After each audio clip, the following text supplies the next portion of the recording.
menos de 70 palabras. Menos de 70 palabras.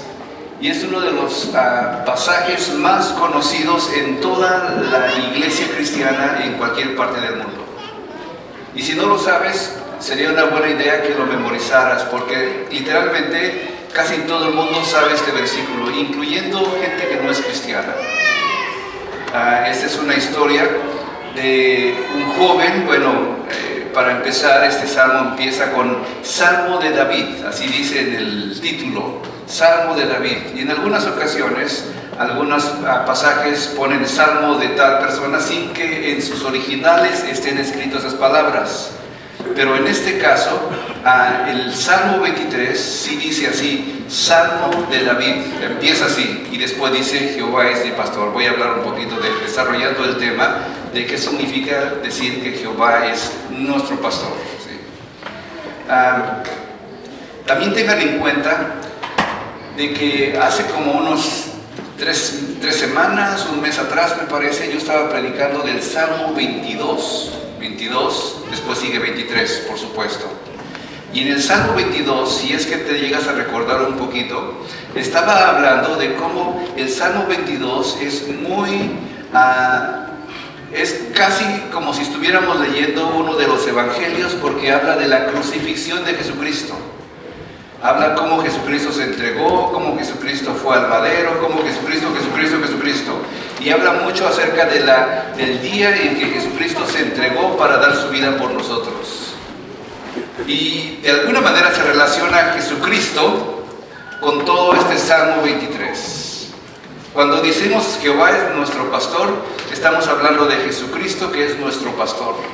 Y Jesucristo en el libro de Juan, capítulo 10, dice, yo soy el buen pastor, y el buen pastor su vida da por las ovejas. Dando una idea de lo que es un buen pastor. Jesucristo es un buen pastor, Dios es nuestro pastor, es un buen pastor, porque también puede haber malos pastores. Un mal pastor es aquel que le pagan por hacer el trabajo. Pero en la primera oportunidad que ve que el león viene, o el lobo viene, o el oso viene, o alguien para robar sus ovejas viene, dice, yo salvo mi pellejo y que las ovejas se queden ahí. Y se puede echar a correr y no puede defender a las ovejas que le ha dado. Pero un buen pastor es como alguien que dice, esas ovejas son como mis hijos y nadie me las va a arrebatar. Y David es un hombre que entendía este concepto, porque él había sido pastor en su infancia. Él creció siendo un pastor de ovejas. Y esto de ser pastor de ovejas no era una cosa de que pobrecito no estudió y por eso se dedica a pastor de ovejas. Porque este título de pastor de ovejas, desde el Antiguo Testamento, desde todo el origen del Antiguo Testamento, encontramos que varios de los personajes importantes de la Biblia eran pastores de ovejas. Empezando con un hombre llamado Abel. Caín mató a Abel. Caín era un agricultor, Abel era un pastor de ovejas. Este pastor de ovejas dio un sacrificio, algo que le costó de su manada. Caín dio otro sacrificio de sus verduras. Dios se agradó del pastor que sacrificó algo de él mismo que amaba tanto y no aceptó la ofrenda que estaba dando Caín. Caín se enojó y mató a Abel. Después personajes como Abraham era un pastor de ovejas. Su hijo Isaac era un pastor de ovejas. Su hijo Jacob era pastor de ovejas. Sus hijos, 12 hijos, no voy a mencionar a todos, eran pastores de ovejas también. El ser un pastor de ovejas era una cosa que sabían ellos de lo que estaban hablando cuando hablaban de Jehová es mi pastor. Porque sabían que un pastor puede ser tan involucrado en la vida de las ovejas que puede este pastor estar dispuesto a dar su vida por ellos. Entonces, explorando el profundo significado del Salmo 23. David describe la seguridad de la provisión divina, la guía en tiempos de oscuridad y la promesa de un futuro eterno con Dios. Esos son los tres puntos importantes de este sermón. Aunque entiéndase también que un poquito hablando del concepto y el contexto del ser un pastor, no todos los pastores trabajan con ovejas, algunos deciden empezar a criar cabras o chivos también con ellos. Y estos chivos son un dolor de cabeza para los pastores que tratan de criar ambos al mismo tiempo. Mientras las ovejas son tranquilas, sumisas, obedientes, escuchan al pastor y lo siguen. Los chivos, estos no se pueden trabajar con ellos tan fácil. Ellos brincan, se suben a cualquier lugar, se suben arriba de las ovejas, se suben a los árboles, se suben a las montañas, se pierden, andan por todos lados. El pastor tiene que estar trabajando overtime, horas extras para poder controlar a esos chivos. Y mientras la oveja come pasto, que el pastor le dice dónde puede comer pasto, y si algo le preocupa, sale corriendo la oveja porque no es asustadiza, no se calma tan fácil, o sea, tiene que estar tranquila esa oveja. Los chivos esos comen de todo. Pueden comer trapos que se encuentran tirados en el suelo, pueden comer hasta latas, quién sabe cómo lo hacen para comer latas, pueden comer basura, pueden comer todo lo que se le presenta enfrente porque son chivos, no les puede sacar nada, ¿sí? Los chivos, si el pastor se descuida, el chivo llega por atrás y le da un buen tope que lo manda al suelo, el pobre pastor, ¿sí? Hay que tener cuidado con los chivos. Y no sé, ahí puedes ver el que está con tu lado y ver si crees que sea un chivo o sea una oveja. ¿Será que será? ¿Sí? No le vais a decir porque se puede enojar contigo ahorita. Pero las ovejas te voy a decir que son lo contrario, pero viéndolo en mal sentido de las palabras, las ovejas son medio tontas. No tienen buen olfato. Si el pastor no los lleva donde hay buenos pastos, la pobre oveja se muere de hambre. Si la oveja se desvía de donde está el resto de la manada, no sabe cómo regresar, no tiene sentido de orientación, se pierden las ovejas. Se asustan de cualquier cosa. Si viene un león a atacarle, no saben cómo defenderse, no tienen dientes para morder, no tienen garras para arañar, no tienen velocidad para correr, pues son presa fácil, cualquiera las puede agarrar y no dice nada, fácil se las come. Y de ahí la importancia de que el pastor debe de estar con sus ovejas y la oveja debe de estar con su pastor. Dice Jesucristo, porque separados de mí nada pueden hacer. Si una oveja se pierde, cuando digo que se pierde, fácilmente le puede pasar cualquier cosa. ¿Y cuánta gente hay por el mundo como ovejas sin pastor? Caminando a donde pueden, tropezando por todos lados, porque no hay un pastor que les diga dónde ir o qué hacer. ¿Sí? Entonces el día de hoy vamos a hablar de esto, el contexto histórico de esta vida de un pastor. El pastor regularmente, ¿sí?, estaba con las ovejas, era su protector, ¿sí? Si venía un león, si venía un oso, si venía un lobo, él estaba ahí para pelear contra esos animales. Si trataban de agredirle, sacaba su onda y empezaba a tirar piedras para donde venían los enemigos. Entonces, la imagen del pastor no es solo práctica, sino también profundamente espiritual. Todos necesitamos también pastores que amen a las ovejas y nos guíen.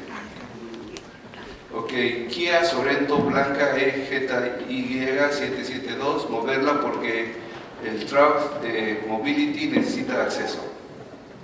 Kia Blanca. Entonces, una cosa que también interesante en aquel tiempo, en todos los tiempos, en cualquier religión, es que los dioses regularmente, las diferentes religiones, hablaban con los pastores, porque los pastores estaban solos y podían escuchar su voz. Entonces entramos en el tema. Versículo 1, Salmo 23:1. Jehová es mi pastor y nada me faltará. Yahvé es mi pastor. Aquí empieza el Salmo con el nombre de Dios. y va a terminar también con el nombre de Dios. ¿Quién es un pastor? Bueno, Jehová, podemos darnos una idea de quién es Dios, porque Dios es alguien que está ahí todo el tiempo. Hemos escuchado de Dios, quizás no lo hemos visto, pero sabemos un poquito o entendemos que es alguien supernatural, que no se mueve como nosotros, que puede y entiende que es superior a todos nosotros. Pero ¿quién es un pastor? Bueno, algunos no tienen experiencia de haber vivido en el campo. Y dicen, pues un pastor, ¿quién es? Es alguien que cuida las ovejas nada más. Pero te voy a decir algo más profundo que esta idea de pastor. ¿Sí? En la Biblia, en el Antiguo Testamento, en los primeros capítulos, me parece que es como por el 16, 17, una mujer sale huyendo de su ama, de la señora de la casa, porque ella estaba poniéndose un poco, vamos a decir, roñosa con la ama, y la ama pues era la dueña de la casa, entonces la corrió con todo y hijo, se fue. Casi muriendo por ahí por el desierto, clama a Dios, deja que su hijo se quede por allá al lado porque no quería verlo morir, y se va un poquito más lejos a donde estaban unas peñas, y ahí llora y clama a Dios. Y Dios le escucha, y Dios le dice, regresa a la casa de tu dueña, porque tu hijo va a ser alguien importante. Todos van a pelear contra él, y él va a pelear contra todos, y va a prevalecer, va a mantenerse firme. Y de su descendencia voy a hacer una nación importante.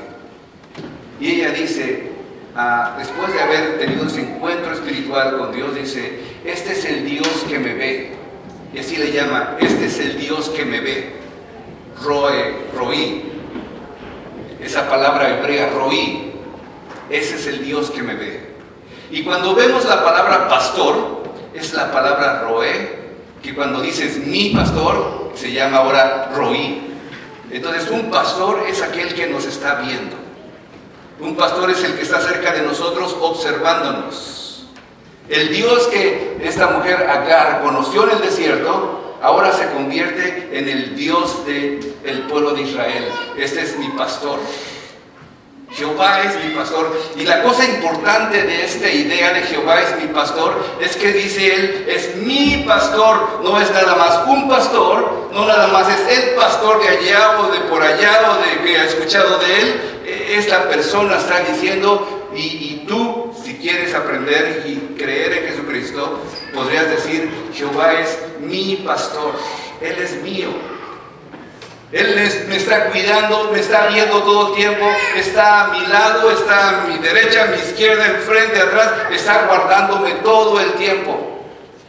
Y cuando digo que nos está guardando todo el tiempo, es que de tantos accidentes posiblemente me ha guardado Dios sin que yo me dé cuenta. No tengo que darme cuenta de que va a pasar un accidente para que no sepa que Dios me ha guardado. A lo mejor quizá por ahí me querían asaltar, y Dios dijo, el día de hoy no, y me guardó.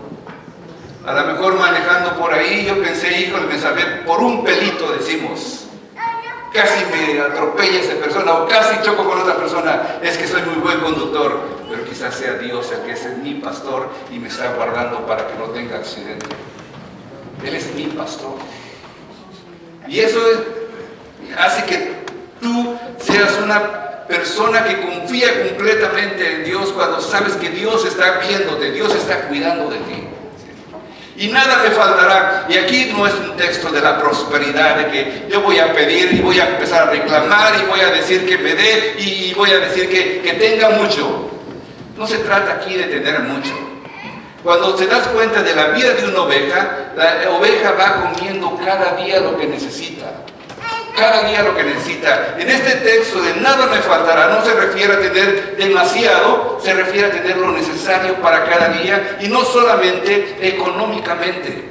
Más importante que lo económico es la seguridad de que Dios está contigo y que en las circunstancias difíciles de la vida Dios va a estar contigo. En esa enfermedad Dios va a estar contigo. En esa situación difícil económica Dios va a estar contigo.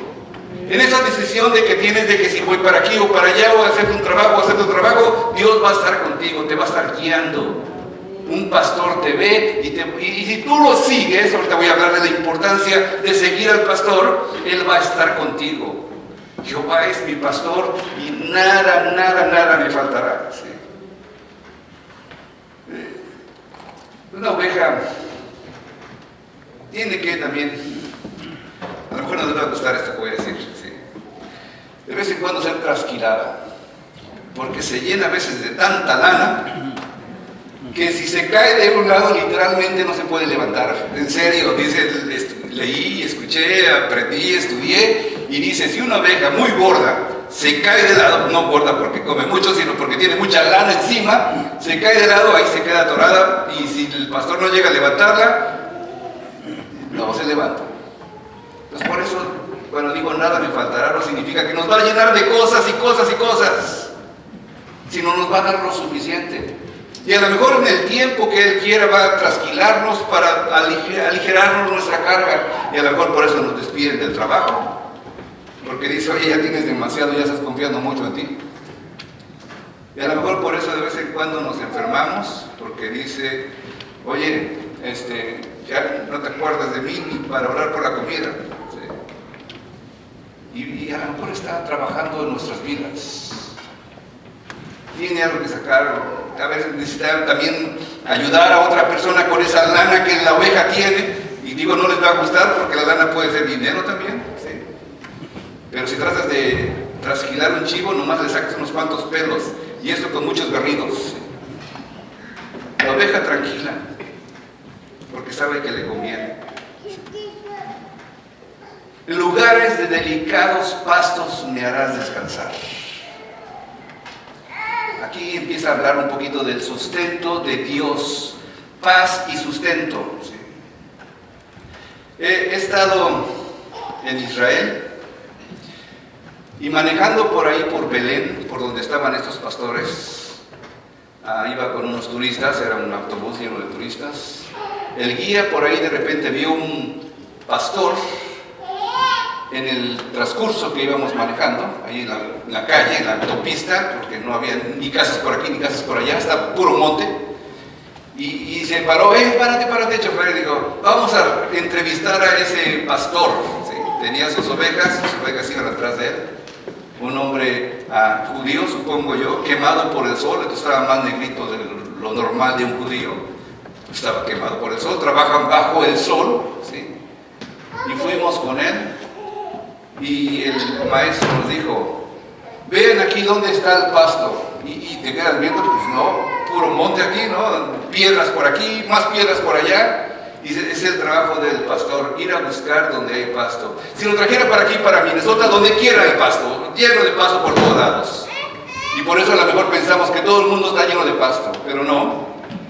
Se necesita un tipo de clima especial, y en Israel no lo tienen. No es tan fácil encontrar pasto porque no hay tanta agua. Ya están cambiando porque están dominando el agua para poderle llevar a diferentes lugares. Pero si no, todo pelón y todo triste y todo difícil de encontrar pasto para las ovejas. Es más, si hubiera habido a lo mejor campos de fútbol como los que hay aquí en Estados Unidos, aquí en Minnesota, donde todo está empastado y bonito, a lo mejor yo hubiera sido futbolista. Pero como no me gustaba ensuciarme mis zapatos y tener lleno de tierra en mis pies, decidí no jugar fútbol, porque dije, no, es nada más tierra encima de mis pies. No quise jugar fútbol porque en mi casa donde crecí, todo era terrado también. No había ningún campo verde, no había nada de eso, puro pasto llano, así. Pero delicados pastos, es que el pasto apenas empieza a crecer. Como te dije, es diferente de los chivos que se comen cualquier cosa. Las ovejas tienen que buscar delicados pastos, el pasto que apenas está surgiendo, creciendo. Y el pastor, su trabajo de él es llevar a esos pastores a que encuentren a las ovejas el pasto que están necesitando. ¿Sí? Y cuando llegan ahí, por un tiempo pueden estar comiendo, por un tiempo. No pueden comer demasiado. Y por eso te digo que es importante que entendamos que para cada día uno tiene que bastar su propio afán, dice la palabra de Dios. Dice también una oración que hacemos, el pan nuestro de cada día dámelo hoy. ¿Sí? Cada día necesitamos el pan, cada día necesitamos pedir por la bendición de Dios. No tiene nada de malo estar pidiendo a Dios cada día por la bendición. No tiene nada de malo, porque de alguna manera es como vivieron tantos años las personas que estamos leyendo ahora. En lugares, junto a aguas de reposo me pastoreará, junto a aguas de reposo, creo que en inglés se llama still waters. Still waters son aguas que están tranquilas, calmadas. Es que los pastores saben que si un agua está corriendo rápido, la oveja, como es tan tonta y no sabe nadar, porque tampoco se le dio eso, no tiene la facilidad, o si pones una oveja en el agua, pum, se ahoga, ¿sí? No va a saber nadar. El perrito por lo menos intenta salir y aunque lo saques del agua sigue estando haciendo así porque intenta seguir saliendo. La oveja no tiene chance. Entonces el agua necesita estar tranquila. No necesita hacer tanto ruido, porque el ruido las espanta a las ovejas. Aguas tranquilas. Y a veces necesitamos la tranquilidad de Dios en nuestra vida. La tranquilidad cuando tanto ajetreo por aquí, por allá, solucionando problemas aquí, corriendo para allá, buscando por otro lado, y necesitamos tranquilidad. Y qué bendición cuando podemos encontrar la paz de Dios. Y qué bendición cuando podemos estar tranquilos en nuestra alma y decir, aunque se traspasen los montes a la mar y la tierra tiemble, yo voy a confiar en Dios. Él es el que puede darnos esa agua de vida. Y Jesús mismo dijo, yo soy el agua de vida. Y también dice que usó el agua para santificar a su iglesia, habiéndola purificado por el lavamiento del agua de la palabra. Entonces, si tú quieres empezar a sentir la tranquilidad de la paz de Dios, tienes que empezar a escuchar y escudriñar las Escrituras. Porque la Escritura es como agua a nuestra alma. Si empiezas a estudiar los salmos, en lugar de ver tantas noticias del internet que te preocupan y te preocupan y te preocupan más, te aseguro que tu alma va a estar más descansada y tranquila. Ese es un mensaje para ti a lo mejor el día de hoy. Confortará mi alma, confortará mi alma. ¿Sí? Esta palabra de confortar mi alma es una palabra que la palabra confortar también se puede traducir como restaurará mi alma. Restaurar es volverla al lugar que le pertenece. Por ejemplo, un hijo se pierde por allá y un día regresa el hijo y su papá lo recibe y le dice, tú eres mi hijo, aunque te hayas echado a perder, aunque hayas hecho mucha maldad, tú eres mi hijo, ven y siéntate a mi mesa y come conmigo. Y todo lo que yo tengo es tuyo. Eso se llama restaurar. Un hombre o una mujer que repudia a su marido, le dice vete de aquí, el marido después se arrepiente y le dice ya dejé todos los problemas que tenía, yo quiero que me regreses. La mujer lo recibe otra vez y dice te restauro en tu posición como marido mío. Y el hombre vuelve a su casa como el hombre de la casa otra vez. Confortará mi alma nos va a regresar la paz que hemos perdido y va a regresarnos al lugar que le corresponde. Él es el que lo puede hacer. Él es el que puede traernos perdón a nuestros muchos pecados, el que puede traernos tranquilidad, puede traernos sanidad a nuestras enfermedades y decirte restauro para que puedas volver a funcionar como el hombre o la mujer que eres. Y me guiará por sendas de justicia por amor de su nombre. ¿Sí? Las sendas de justicia. Entonces, cuando alguno es restaurado, las sendas de justicia es que la persona empieza a hacer lo justo. Cuando tienes paz, cuando ya tu alma está tranquila, cuando dejaste de preocuparte por esto que te preocupaba tanto, empiezas a hacer lo justo. Un hombre dice, me corrieron de mi casa porque estuve haciendo mal, voy a hacer lo justo ahora y voy a dar el respeto a mi mujer. Un joven puede decir, me corrieron porque también estaba de rebelde, voy a regresar, voy a someterme a mis padres porque eso es lo justo. Un hombre que ha robado tanto puede regresar ese dinero y dice, lo hago porque eso es lo justo.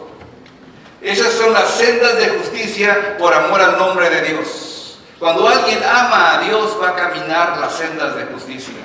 No va a estar pensando pensando cómo darle la vuelta, cómo esquivar la ley de Dios, cómo transgredir otra vez sin que los demás se den cuenta. Y tú puedes pensar, si no se dan cuenta los demás, no hay ningún problema, pero Dios es el Dios que nos ve. Y la justicia no se cumple porque estamos desobedeciendo a Dios que nos ve, pensando que si otros no nos ven, no pasa nada. Aunque ande en valle de sombra de muerte, aunque ande en valle de sombra de muerte. Quiero hablar de esta palabra ahorita en este énfasis de este versículo, en la palabra sombra. ¿Qué es una sombra? Una sombra es, aquí la tengo a mi lado, es una imagen mía. Pero la sombra no soy yo, se parece a mí, ¿sí? Si yo me muevo se mueve. Si camino para acá me sigue, y donde quiera que voy me anda siguiendo, ¿sí? He visto algunos videos de YouTube que a los niños se esconden porque su sombra les va siguiendo y corren porque no quieren que lo sigan, piensan que alguien lo está siguiendo, pero mi sombra nada más es una sombra, no soy yo.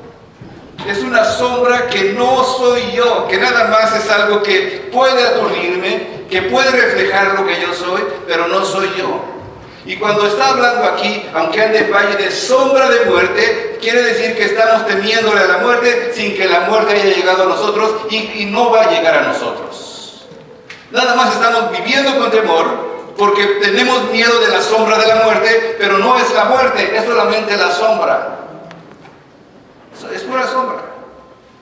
Y corremos de la sombra. Así como esos videos que te digo de los niños corriendo de su sombra, así andamos nosotros corriendo de la muerte porque pensamos que nos va a alcanzar. Y obviamente no se va a separar de nosotros, pero dice que aunque ande en valle de sombra de muerte, no temeré mal alguno porque tú estarás conmigo. Tú estarás conmigo. No temeré mal alguno. Cuando está la presencia de Dios que transforma, la experiencia de la sombra desaparece porque un niño, yo lo he visto claramente, como el niño cuando su mamá está al lado, se sienten Superman los niños. Pueden hacer lo que quieran porque su mamá está al lado. ¿Sí? Y su papá también. Si su papá y su mamá están al lado, ellos se sienten campeones. Cualquiera se enfrentan porque es su papá y su mamá. ¿Sí?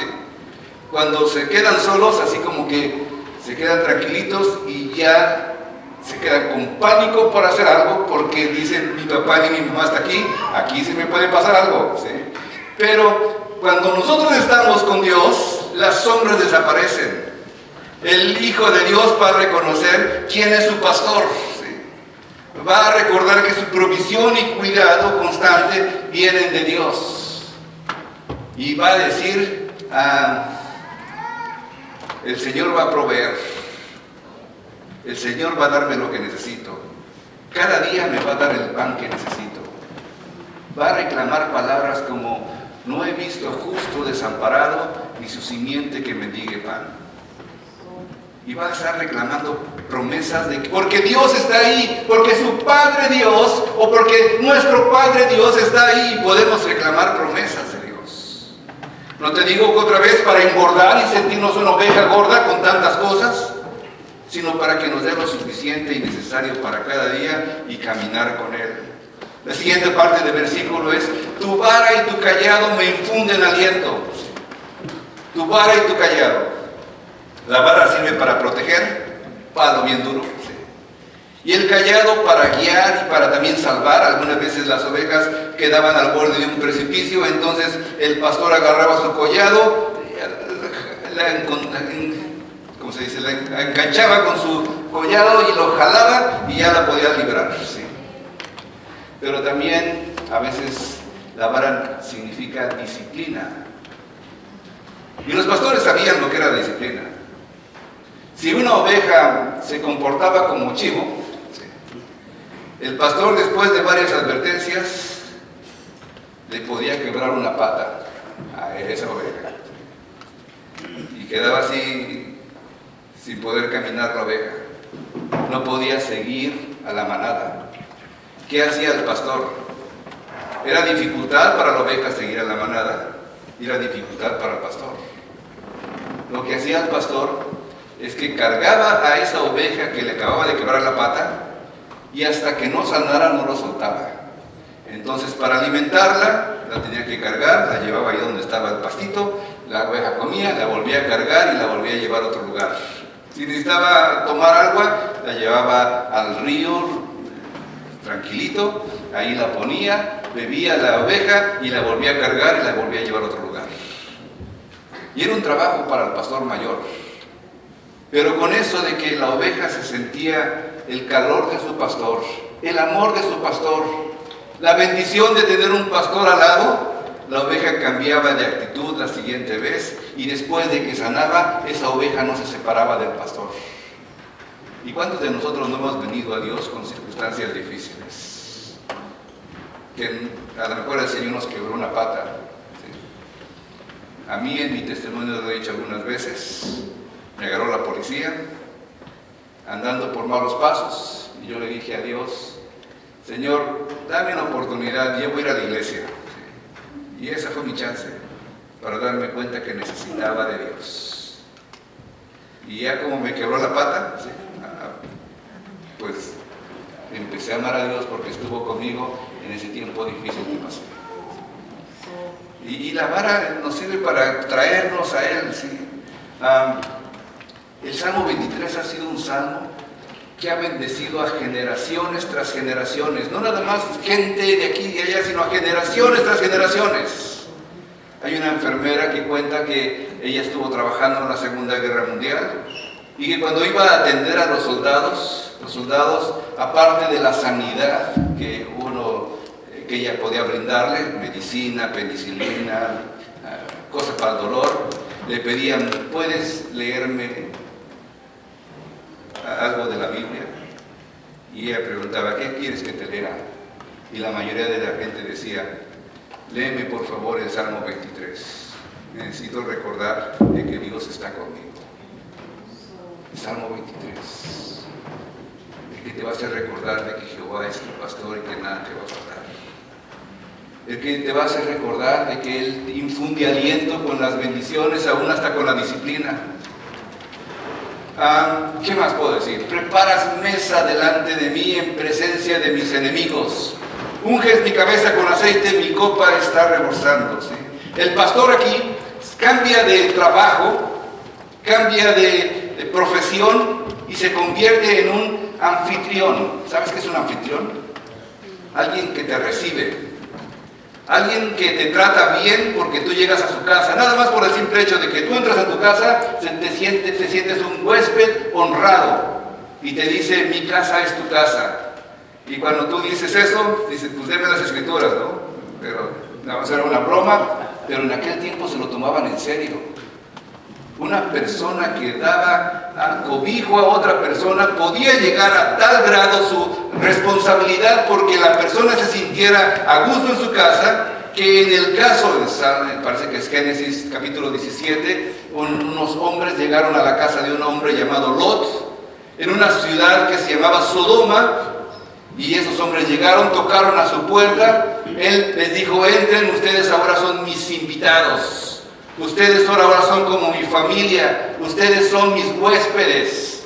Ellos entraron a su casa, los hombres de la ciudad, cuando se enteraron de que había unos hombres nuevos, eran tan pervertidos que dijeron, vamos a abusar de esos hombres, danos a esos hombres. Y este hombre, tanta era su responsabilidad por tener unos huéspedes y honrar la idea de ser huésped, que dijo, no hagan eso. Miren, aquí están hasta mis hijas, pero no tomen estos hombres, no hagan maldad con ellos. Este hombre estaba dispuesto a dar sus hijas para que no se rompiera el deseo de que estas personas que habían sido recibidas por alguien no tuvieran problemas. Ese es el mismo concepto que se utiliza en las embajadas. En las embajadas, si tú llegas, aunque estés en cualquier país, si llegas a la embajada de tu país, ese lugarcito que está ahí, es tu país también. Y tú puedes llegar, entrar y decir, necesito que me guarden porque me están persiguiendo. Y ellos tienen la obligación de guardarte porque son gente de tu propio país. Hay escándalos, hay esa ruptura de relaciones de país con país cuando se rompe esa santidad de ser huésped en una embajada. Eso pasó hace poco con Ecuador y México, no sé si sabes eso. No estoy hablando más de los ecuatorianos, soy mexicano, pero no es mi rollo, pero quiero comentarlo solamente. Él recibió, parece que México, la embajada de México, recibió a alguien de Ecuador en sus tierras, en su embajada. El gobierno de ese lugar decidió que quería a ese hombre y como el embajador de México dijo que no, ellos entraron a la fuerza y sacaron al hombre. Y desde entonces el país de México rompió relaciones con Ecuador. Y dice, no quiero saber nada de tu gente, ni yo voy a darte problemas, cada quien por su lado. Y tanto enojo tuvieron que están separados hasta el día de hoy. ¿Por qué? Porque esa idea de que Él te recibe en su casa, y fíjate lo que dice, preparas mesa delante de mí en presencia de mis enemigos. Ese hombre podía estar dentro de la embajada mexicana y aunque tuviera todo el país encima, él se sentía seguro porque estaba en un país que le estaba honrando la idea de ser huésped. Y esa es la idea que nos da cuando nosotros nos acercamos a Dios. Y a lo mejor alguna gente puede perseguirte como este gobierno está persiguiendo a muchos inmigrantes. Como esta situación de que nos ven en la calle y quieren decirnos cosas. Pero Dios nos guarda en ese momento y nos dice, si tú estás conmigo porque yo soy tu pastor, mira lo que te ofrezco. Vas a estar comiendo tranquilo en tu casa, en tu apartamento, en el lugar donde estés, vas a estar comiendo tranquilo porque yo estoy guardando tu vida. Y estoy poniendo aceite sobre tu cabeza. No nada más nos deja de estar en su casa de oración, sino también bendice nuestra vida con su Espíritu Santo. Mi copa está rebosando, o sea que estoy satisfecho por lo que el Señor me está dando cuando estoy en su casa de Dios. No sé si tú has ido a un restaurante donde tienes un vaso de agua o un vaso de Coca-Cola o lo que hayas pedido y viene el mesero cada rato y te la llena otra vez y te la llena otra vez y hasta que le dices, ya no me ponga más porque ya no quiero tomar más. Eso es rebosar, te está poniendo y cada que tú tomas un poquito te la vuelve a llenar otra vez y te la vuelve a llenar otra vez. Eso es rebosar, una copa rebosando. Eso es bendición. Cuando la bendición te está siguiendo a ti y no se acaba, no se termina. Está siguiéndote a ti. Y eso es lo que dice el siguiente versículo. Dice, ciertamente el bien y la misericordia, el bien, la bendición de Dios y la misericordia de Dios me van a seguir todos los días de mi vida. Y cuando dice, me van a seguir, no significa que tú tienes que ir a buscar la bendición acá o allá. Algunas iglesias te van a decir, ven a buscar la bendición porque aquí esta iglesia está bien bendecida y tenemos la bendición, ven a buscarla allá. Pero tú le puedes decir, no tengo que ir a buscarla a ningún lado porque la bendición de Dios me está siguiendo a mí. Yo no tengo que seguirla a ella. Es lo que dice este pasaje. Dice, me seguirán todos los días de mi vida. La bendición me va a seguir a mí. Yo no tengo que estar siguiendo la bendición. Cuando alguien está en el camino de Dios, la bendición te sigue a ti, hermano. No tienes que estar preocupándote de qué va a pasar mañana. Sabes que Dios va a estar ahí. Sabes que el que te ve va a estar viéndote y no se va a apartar de ti. Ni a la izquierda ni a la derecha, va a estar contigo todo el tiempo. Y en la casa del Señor moraré por largos días. El anfitrión, en la presencia de Dios, aquí no se refiere a este templo. Aquí no se refiere al templo de Jerusalén. Aquí no se refiere al templo que tú conozcas o donde tú creciste, donde te sentías muy contento. No es ese templo.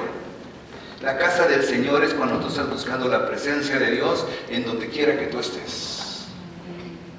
Y cuando dice largos días, es una forma de hablar, porque en ese tiempo no tenían las expresiones que nosotros tenemos de decir eterno, de decir por siempre y para siempre.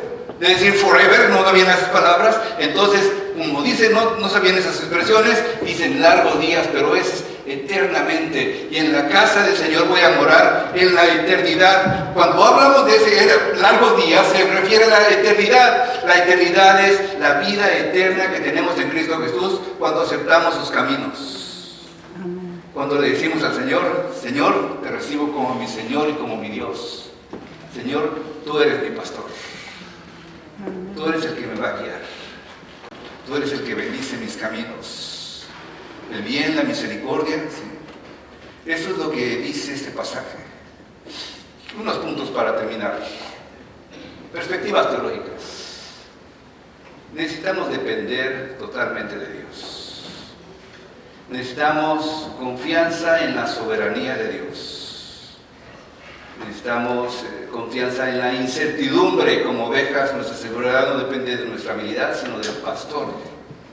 No es lo que podemos hacer. El pastor, te digo que las ovejas son tontas, son bien tontas. No es un orgullo ser oveja, pero es un orgullo ser oveja del pastor, porque el pastor sí sabe lo que hace. El pastor de pastores, el rey de reyes y señor de señores. Dios sabe de lo que tenemos necesidad antes que lo pidamos. Valentía en tiempos difíciles. El valle de sombra de muerte no es la morada final, es un camino que atravesamos con su presencia. Y hay una esperanza escatológica, seguridad en el futuro eterno. Y termina con la certeza de que un día habitaremos en su casa. Quiero ampliar esta idea, aplicaciones prácticas. Confía, hermano, en la provisión de Dios. Aunque obviamente puede ser un presupuesto mensual, semanal, diario si quieres, pero confía en que Dios proveerá lo necesario, no para hacer tonterías ni para malgastar, sino lo necesario lo podemos tener cuando confiamos en Dios, incluso en tiempos de escasez. Buscar la guía divina antes de tomar decisiones importantes. Ora y consulta la Biblia y a Dios buscando las sendas de justicia. ¿Qué es lo justo? Un marido que está con dificultades en su casa, con su mujer, porque en el matrimonio también puede haber dificultades. Yo creo que todos los que son casados lo saben. ¿Sí? En lugar de pensar, ¿qué voy a hacer para defenderme?, puede pensar, ¿qué Dios quiere que yo haga? ¿Qué Dios me dice que yo haga? ¿Cómo puedo hacer para bendecir a la mujer que Dios me dio? Y cambia la perspectiva. ¿Sí? Encuentra paz en la adversidad. Memoriza el Salmo 23 y recítalo en momentos de ansiedad y miedo. Vive con gratitud. Cada noche escribe 3 cosas, si es posible, 3 cosas con las que estás agradecido, recordando que el bien y la misericordia te siguen. Recordando eso, ¿por qué no das gracias a Dios? Y dices, ¿cómo se mostró hoy la gracia y la misericordia de Dios en mi vida? ¿O cómo se mostró bien el bien y la misericordia en mi vida? Y comparte la mesa de Dios. Como una viuda africana que ella estaba buscando la manera de bendecir a otros. Esta viuda africana pensó, ¿cómo puedo bendecir a otros? Y empezó un comedor en donde, aunque ella no tenía nada, trataba de compartir con otros que tenían menos que ella. Y esta mujer africana, ¿sí? Como estaba queriendo bendecir, otros dijeron, te vamos a ayudar. Y así poco a poco fue llenando de lugares, de comedores, donde daban de comer a los pobres. Nada más con su idea de bendecir a otros que tenían menos que ella, aunque ella era una viuda y no tenía tanto. Cuando uno empieza a actuar de esa manera, se abren oportunidades para bendecir a muchos. Se abren oportunidades para realmente caminar por esas sendas de justicia, porque Dios está supliendo tus necesidades cada día. Busca formas de bendecir a otros, incluso en tus propias dificultades. Y por último te voy a pedir que te pongas de pie. Y junto conmigo recitemos el Salmo 23. Y después de que terminemos de recitar el Salmo 23, va a haber el grupo de alabanza que trae un canto más.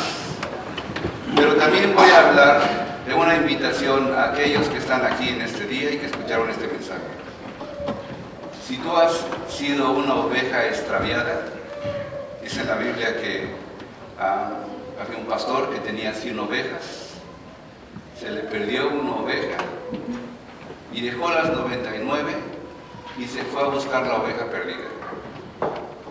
Si tú te sientes ahorita que tú eres esa oveja perdida, al final del canto que vayan a entonar el grupo de alabanza, te voy a invitar para que pases al altar y le digas, Señor, aquí estoy, sé mi pastor otra vez. Es en serio.